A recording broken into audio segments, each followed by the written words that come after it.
Naguma ooltanii, naguma bultanii. Walaloo dhaga'uuf deemtan kana geggeessaa Hacaaluutiifan barreesse. Walaloo akkasiitiin warri adiyeoloojii jedhu. Warri Hacaaluu, maatiin Hacaaluu, firoonni Hacaaluu, ijoolleen Hacaaluu walaloo kana yoo dhaga'anii gadditti dhaga'ame caalaa gaddisiisuudhaaf jedhee waan hin hojjedhetu hin taane geggeessaa isaaf ulfinaa fi jaalalan ani isaaf qabu ibsuudhaafi kanaafuu duraan durseetan na of galchaa isiniin jedha.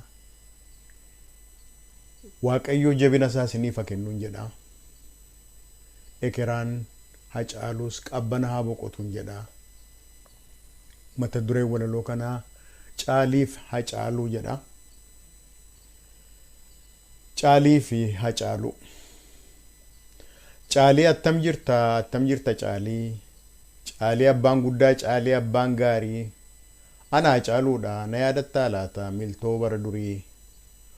Wal argina jennee beellama beellamnee walin argin hafne.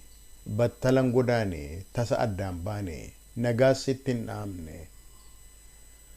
Lakki nagaan dhaamne anoo eenyumattuu hundeessaa boonsaattuu guddattuu horoottuu anoo nagaan dhaamne shamarran kiyyattuu haadha ijoollee koottuu jaalallee koo faantuu Amboo Finfinneettuu biyya Oromiyaattuu yooman fucha argadhee lammiitti nagaa dhaame humna ergisaatiin battalaan butame.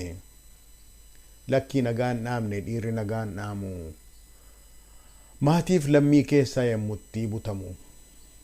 Dhugaatti oolmaatinaa ooltu wanti na gargaartu yeroo ayyaana waggaa yeroo cidheessattu irreechaaf masqala yeroo gojjolattu yeroo affeellattu yeroo addee murtu yeroo murtee waaddu akkuma ijoollee kee kan koos abbaa yaadu eeganii dhabanii hin dallanuun gaddu daraayaa Caalii ayyaana ijoollee kootitti dhibaafadhu waatti naa darbadhu kanallee hin dadhabdu gumaa koo baasuudhaaf silaa onneen qabdu booyi mankaraari qalbii soqoladhu lafa gangaladhu isa hon dadhabdu. Ani qaxaleen kee dafqeetti dadhabee michichilaaf hordaa gadi fageessee dhaabee kan qilleensi bubbeen buqqisuu dadhabee nan deeme nan sokkee geeraree weeddisee saba koo sarafa irribaa dammaqsee jarree nama jaajii naasisee wareersee itittuu seenaa isaa bara awwaalaa baasee nadhii aadaa isaatii ifatti mul'isee diina ijatti tufee qasa'eetti kolfee geeraree tiwacee qalbii ishee hammacee utuun nagaan dhaamin dhiirri nagaan dhaamu maayii utuun xumuriin yemmutti waamamu. Garuu sin dhagee yeroon karaa deemu sii iyyee boo'u maqaa kiyya waamu hin du'e seeteetu lakki ani hin du'u abbayya sin gogu abbayya sin gu'u asittin ta'uu achitti awwaalaa lammiif amajaajiin ofumaa wal lolaa tokkomman karaara kaan immoo ni yeelalaa ani ogiyoodha ani jijimbilaa tokko yoo kutani kumatu qummaada kitila biqilaa. Yoon yaadatta ta'e gaaficha galgala gaafa waliin teenye yoon battala deeme adarakkan boonye jedheensi qoqqobee maaf naqaanessita addaan babayitti maa boossee harqita maaliif amajaajii nutti kofalchiista dhiiga nu lolaasu imimmaa wal lolaasta. Abadan hin kolfata malee hunduu afaan duwwaa kan ilkaansaa dhabee kan baqatee galu dabeessaa fi gowwaa kan akkasii yaada kan kee yaadi maali meenatti mi obbolee meenatti mi Caalii. Caalii uumaan addaa Caalii irree laanqessaa yemmuu kabalamu deebiseen kabalu imimmaan lolaasaa.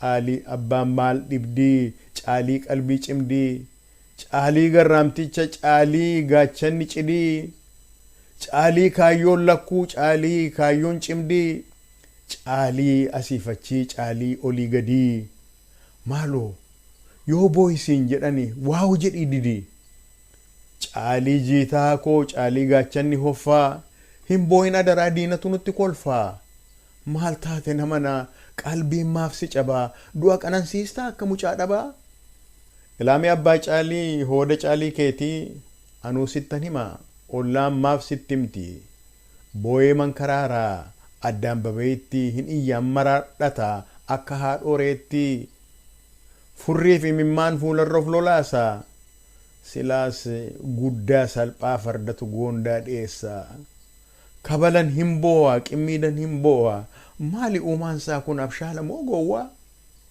aalii irreen xeebaa caalii gaachanni waakkoo maalu adaraa danfaa maalu adaraa bukkoo maaf gool ta'e karaa koo caalii somaan muujjaa kan eeboon bosoqqee yommuu qimmiidamu deebiseen qimmiidhu iyyee boo'a harqee furrii fi imimmaan keessa isaatii cuunfee of keessaa gadi naqee safuu waaqa guddaa akka inni fokkisuu fuulattiin of laaqee hin dhageenye laata moo dhagee eessa kaa'ee caalii seexaan du'e kan miirri ceeca'e dhiirri qofaan boo'aa gorsa obboo tsaggaa'ee dhiirri guyyaan boo'u yeroo aduun iftu lakkii guyyaan cophu yeroo amajaajiin ijaan nama qortu kan inni xinnoo cabu qalbii gudunfame kan inni hiikkatu yeroo aduun dhiitu yeroo haati margoo dukkana haguuggattu kanaafuu yaa obbole wantan sitti dhaamu kan hin sii mammaaku miirri kee cabbaayaan miira keessa danfeen dafee wala maku akka waaqarfaasaa haqa qawweessa'u bakakkaa bakakku kan biraa caalii koo akka tasaa ta'ee gaaficha galgala gaafan manaa ba'e annan sokkan seene nan deebi'an se'e kanaafuu yaa caalii wanta tinaa gootu akkan hin deebine maalootti naa himi maaf na eegaa haftu maaf qaraa ilaaltu hin deebi'u jedhiin faantuu naa eerumtu Zalaalama Abirraa Tasfaa Waxabajjii 30 bara 2020 Helsinkii Fiinlaand